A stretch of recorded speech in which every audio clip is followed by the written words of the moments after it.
I'll let him go ahead, get started talking about Boise State on Saturday. You guys hear me? Good to go. Okay. Glad to be back in Laradise after being in Paradise for the last 7 days. Had an adventurous travel day on Monday and got back here early Tuesday morning. Luckily, Department of Transportation didn't shut down the highway, which it probably should have. But we got here, got the travel out of us yesterday, back at it today. Got a Boise team coming in that's playing really well. Ever since whatever they figured out about 7 games ago, they're definitely playing a lot better, really playing together.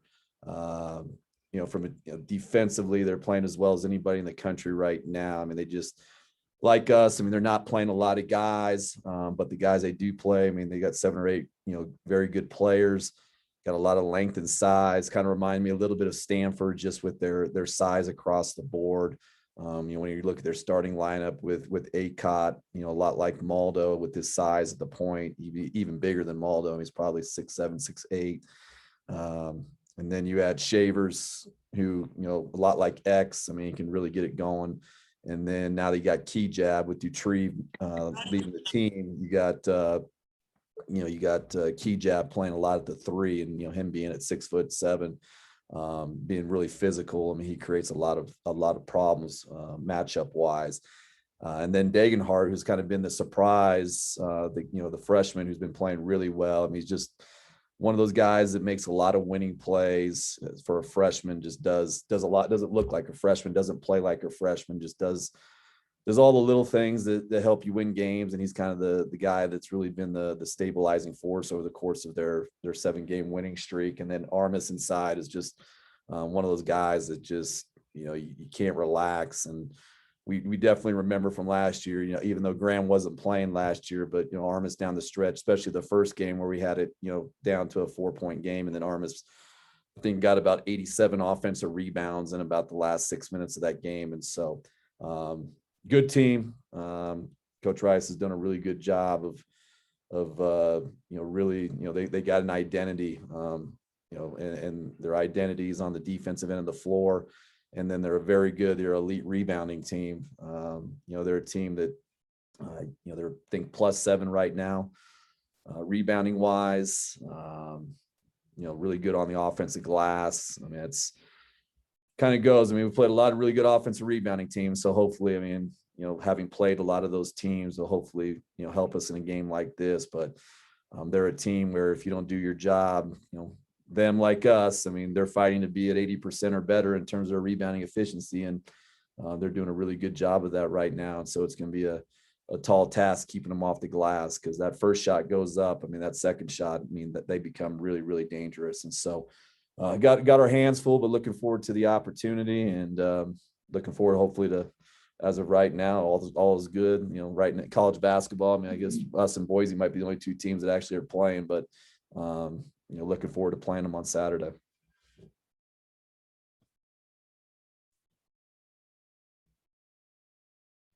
Go ahead, Ryan. Go ahead, guys.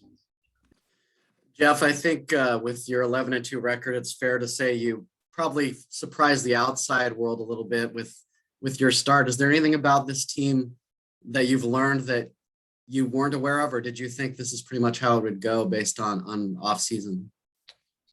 Well, I mean, I knew that we had a high, our maturity was really high. We're a really mature team. We're a really smart team.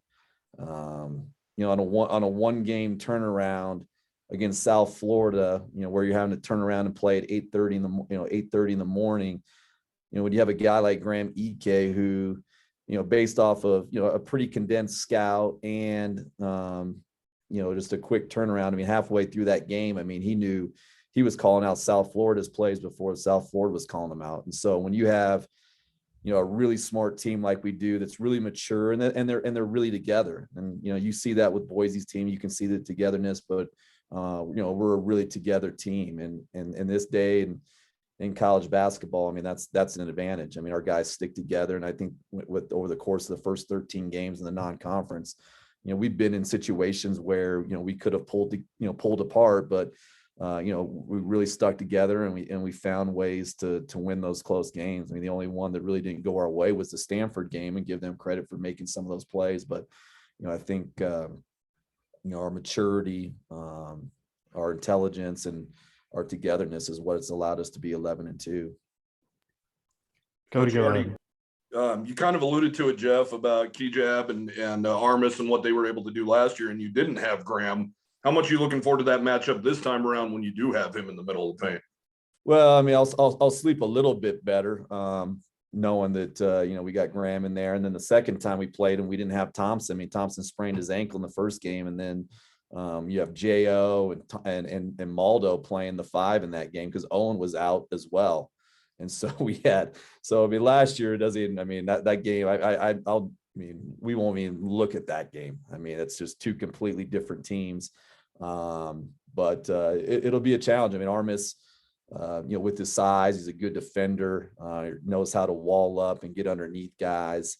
And so it'll be a good test for Graham. Josh, go ahead.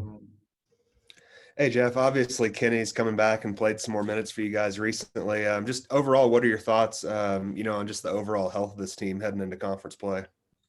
Well, I mean, knock on wood, as of right now, I mean, everybody's healthy. So, that's 80% of it is making sure, you keep your guys healthy. And so it's good to see Kenny, finally starting to move. He actually looked like Kenny in terms of moving around for the first time all season. And then, with him being able to play a little bit more extended minutes, especially against South Florida, I think that allowed him to kind of get his rhythm back in terms of shooting the ball. Because, I mean, I'm not sure if anybody in the history of basketball ever got cleaner looks than he did against Northern Iowa. And he wasn't even close, but, luckily he found his rhythm because he's too good of a shooter to go what he had gone against Northern Iowa. And I'm glad he was able to see the ball going a couple of times against South Florida. But, his presence, not just from making shots, I mean, that's a bonus. It's, just his, what he brings from a toughness standpoint, winning plays, moves really well without the ball. And he's just a guy that, when he's moving right, I mean, he's a guy defensively, he's a good on-ball defender, and he's a good position defender. And so to have another option, it definitely just allows us to be that much better. Cody, go ahead. Jeff, what makes Kejab such a good player and so hard to defend? I mean, I think more his mentality. I mean, he is one of those guys. He's funny when you watch him. He just got a good echo going from somewhere. Seaman, you got that? Poor Seaman. He's one of those guys. He's a funny player because he's kind of unique in terms of his movements, but he's just he's relentless. I mean, he's relentless in terms of just putting that ball down and driving at you, whether that's off the drive, whether that's off the dribble down, whether that's off the post up. He just, he presents, he's just a unique player. I mean, a lot like Maldo. I mean, he's just, you can use him in a lot of different ways. And so you try to play small, he can take you inside. You try to play bigger, he can take you off the bounce. And so, he's a guy that, a lot of their stuff, I mean, the majority of their stuff is ran through him and Shavers. And so you got to do a good job of understanding how they're trying to get him in certain positions. But, I mean, you can know exactly what they're doing, but he's a good enough player to still go make a play. And so it's a big challenge for us collectively, and luckily for us having more bodies, and a guy like Wenzel, definitely helps in that cause, that case as well. And so, and Kenny, but he is a unique matchup because of his size and athleticism, but his intensity and his toughness. I mean, that's something that, you could see when they lost him last year when he got hurt. They were a different team. I mean, like I said, his toughness is the biggest thing that I really respect about him. David, go ahead. Hi, Coach. How exciting is it to just be at this point in the season and entering conference play? Well, I mean, it's exciting when you're 11-2. I mean, if I was 2-11, I'm not sure if I'd be excited. Excited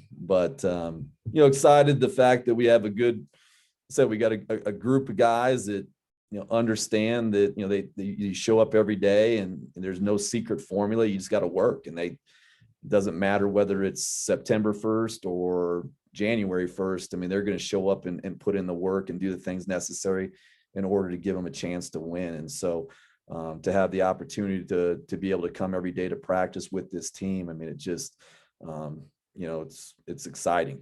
And that's what hopefully, as we continue this last, 2.5, 2 months, 3 months of the season is, can we just continue to get a little bit better? And that's what our focus is. Go ahead. Jeff, Boise State's a veteran team. Obviously, it's something you've talked about before. You want to be an old team. That's a good thing. But they started 3-4 and now have won 7 straight. What's the biggest difference you've seen out of this team? Well, I mean, yeah, they are old. I mean, they're really old, which is a good thing. I mean, that's how you win a lot of games in college basketball, especially when they're old and they're good. I mean, that's one thing if they're old and bad. But they had a really tough non-conference schedule. I mean, it's too bad BJ wasn't on here because he could tell us, I mean, how hard it really was. They had a tough schedule. And then I said they had to figure some things out, when Dutrieve left the team, from that point, you can see I think guys they're not having to cater to as many guys, having to feed as many mouths. And I think their roles have been defined much more, and guys know exactly what they're supposed to do. And you can see that with the way they're playing. I mean, they're just, the ball's moving a little bit more, and certain guys, Kejab has the ball in his hands more, Shavers has the ball in his hands more, Acott has the ball in their hands more. And so they're not, with that, I think they're playing better offensively. And then, I think you just, for whatever reason, it just sometimes, less is more. And since whenever that change was made, I think they've definitely taken a step in the right direction.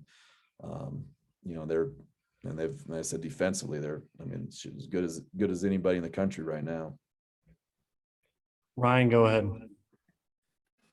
Jeff, how big a deal was it to get all 13 of those games in going into Mountain West play when, you look at teams like Colorado State that had momentum, but they won't have played for a while when they get it going again? Yeah, it goes without saying that, we're fortunate to play any games right now. You get one guy that comes in here with a runny nose or a headache, which I guess when I get a headache, I just take some Tylenol. But I guess in this day and age, if you got a headache or, you got the sniffles, I guess NyQuil and Tylenol and Excedrin and all those things don't exist anymore. So, but in the meantime, luckily our guys have stayed safe, relatively safe, knock on wood.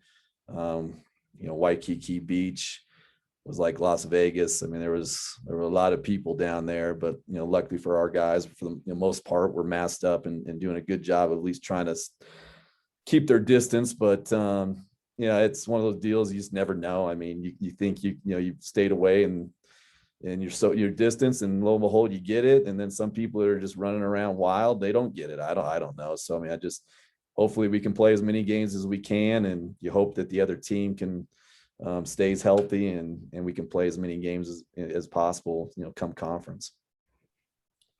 Josh, go ahead.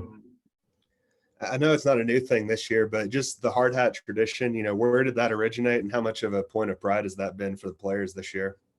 Yeah, that started last year. as I've said before, it's, kind of represents what, the state of Wyoming is. You go down into those coal mines, you better be wearing something on your head or you might not be coming out. And so, for us, that's what represents the state. That's what, we want to represent, our team. What's what we're about.